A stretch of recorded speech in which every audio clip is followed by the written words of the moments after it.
Hello, Shades here. It's time to get to the good stuff with these Warhammer Fantasy lore videos, with the coming of those godlike, mystical creators of the Warhammer world as we know it today, the ever-enigmatic Old Ones. Now, the Old Ones are arguably the most mysterious beings in the Warhammer lore. And if this video were to be like purely factual stuff, then it would go a little bit something like this. The Old Ones arrived thousands of years before recorded history, when the only other intelligent life that we know of on the planet were the dragons and the dragon ogres. See previous videos. They were incredibly powerful interstellar beings that had the ability to shape the world as they saw fit and create their own intelligent life. They brought into being the elves, dwarves, the humans, and the ogres, and created powerful portals called polar gates at the world's two poles in order to travel at incredible speeds across the world, skipping in and out of the physical plane. At some point, these gates malfunctioned and shattered, creating a tear through reality and allowing chaos to surge into the physical world. It was at this point that the Old Ones simply disappeared, their fate left unknown. So, there we have it, the story of the Old Ones. But I'm sure you can see from the progress bar below that we're clearly not done with this video yet. And this is why. It's because if we really want to explore the Old Ones, we have to step just a little bit away from absolutes and instead theorise, making educated guesses from the clues that we do have, piecing together the puzzle, if you will. So from this point on, this is going to be a more theory-based video. I hope you enjoy. So having read through some novels, rulebooks, and of course internet wikis, I've compiled a few pages of research, and this is basically what I've found out. The Old Ones arrived with the earliest generation of Slan, who were said to be lesser versions of themselves. Therefore, we can theorise that they were probably a reptilian species, and extremely capable in the ways of magic. Basically, imagine the Slan that we know in the present day, and just turn it up many notches.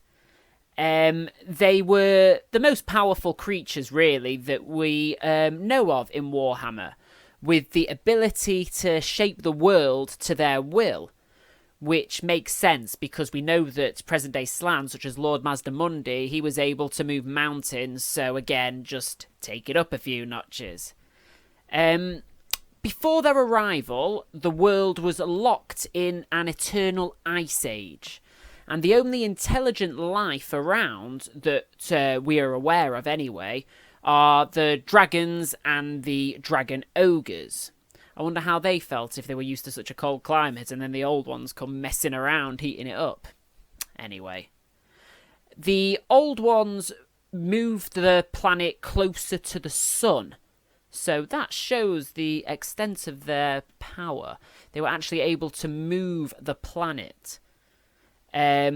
Something that no other being in Warhammer lore is capable of doing, without a doubt, so wow. And this warmed the planet to the Earth-like climate that we see today.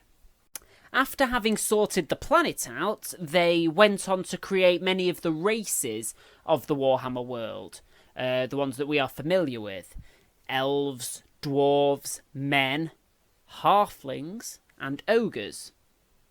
Some say this was purely done for its own sake.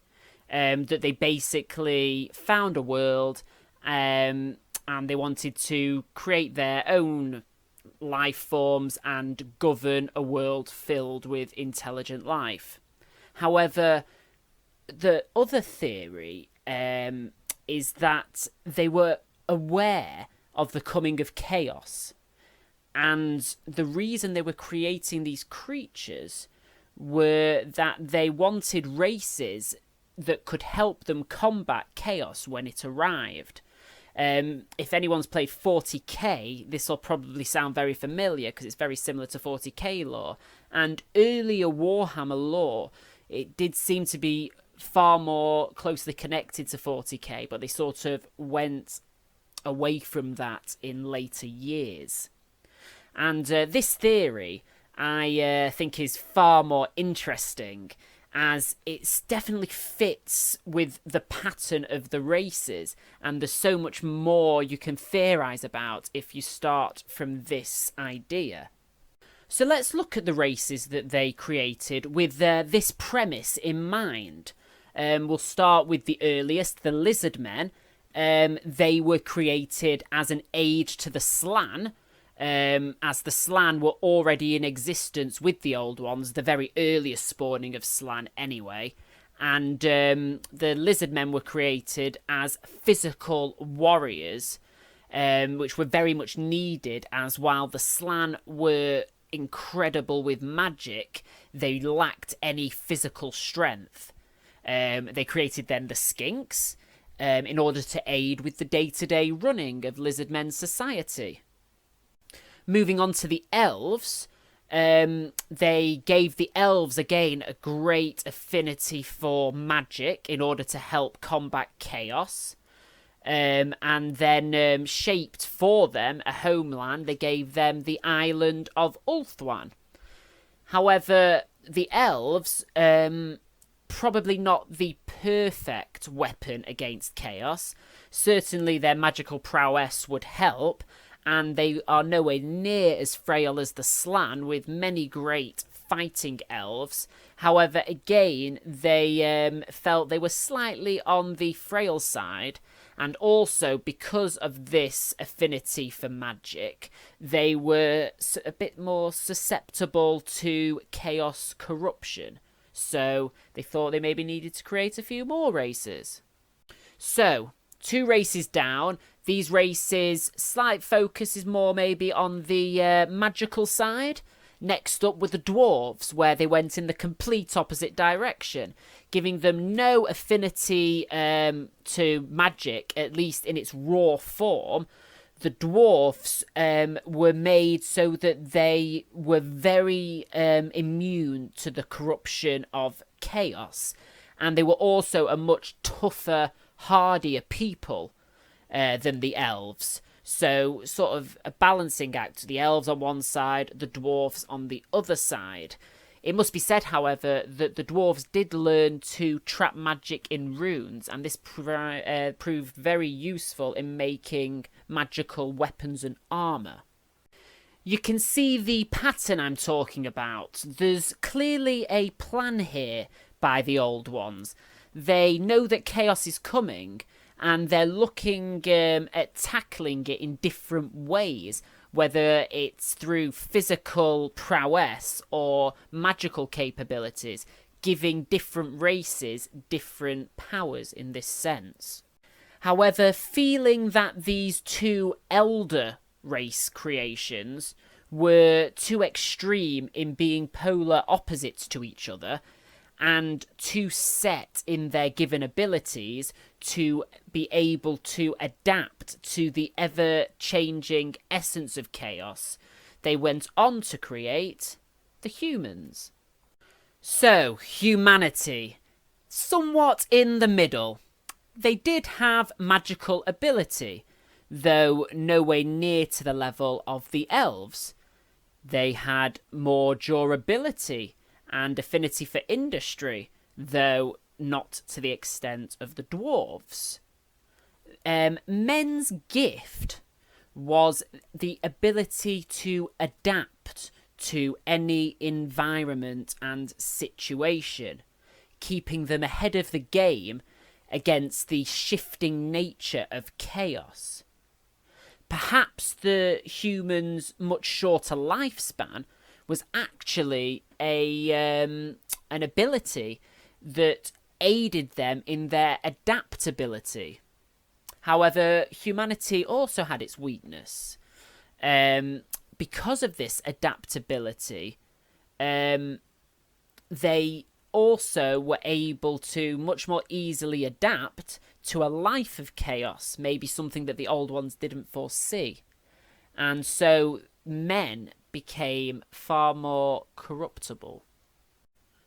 So each race has its pros and cons in their ability to fight against chaos. And perhaps the old one's plan was that creating each of the races together, they covered all the bases. Yet, still not satisfied, the old ones went on to create the halflings and the ogres. And these seem to be the last creations of the old ones. And it's theorised that they were unfinished when the old ones were lost. The old ones hadn't quite yet completed them, as the ogres were extremely physically powerful, but they lacked any real intelligence.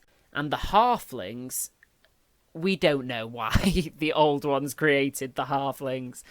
The halflings only seem to be able to cook well, so maybe they thought that after, after the war against chaos, when the fighting has ceased, you need a good meal. Or maybe even beforehand to give you energy in the fight against chaos. You need a good meal.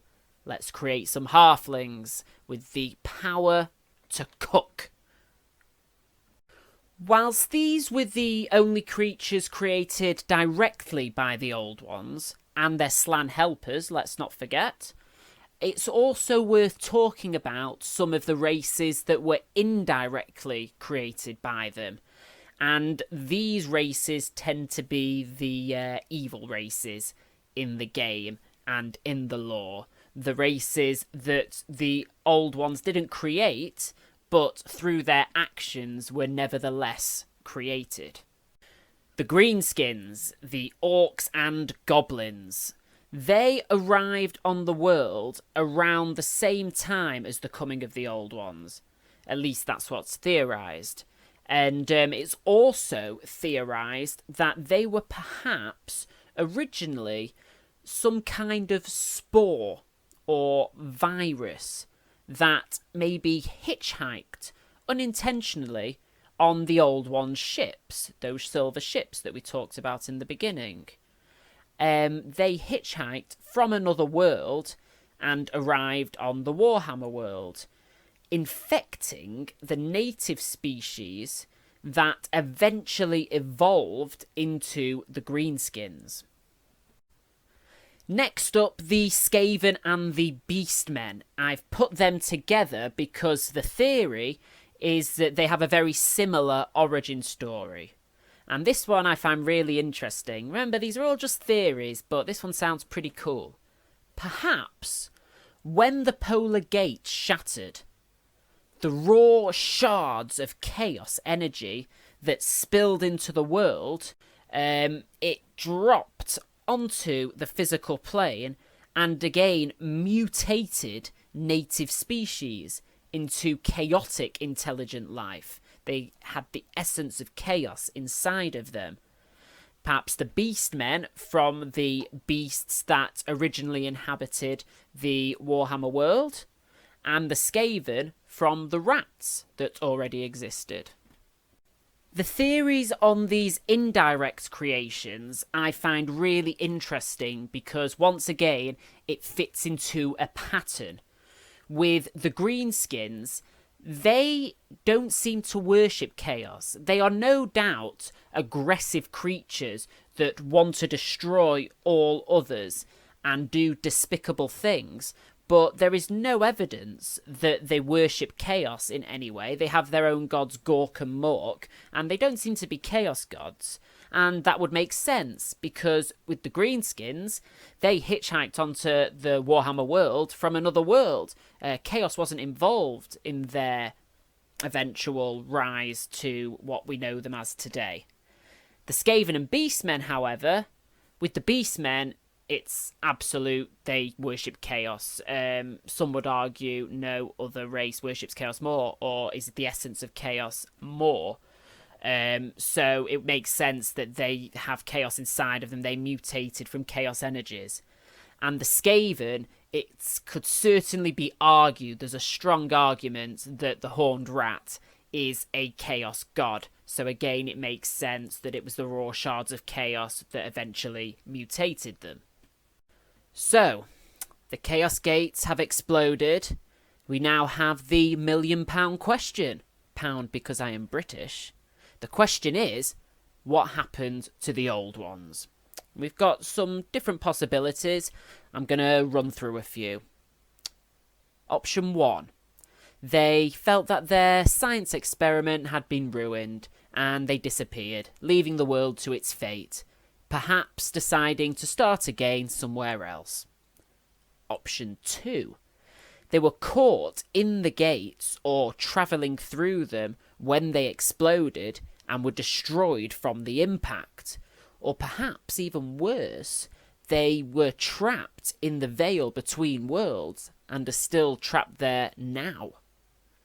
Option 3. They were killed in the early subsequent battle between the creations of the Old Ones and Chaos, and no history survives from such an early point. Option 4.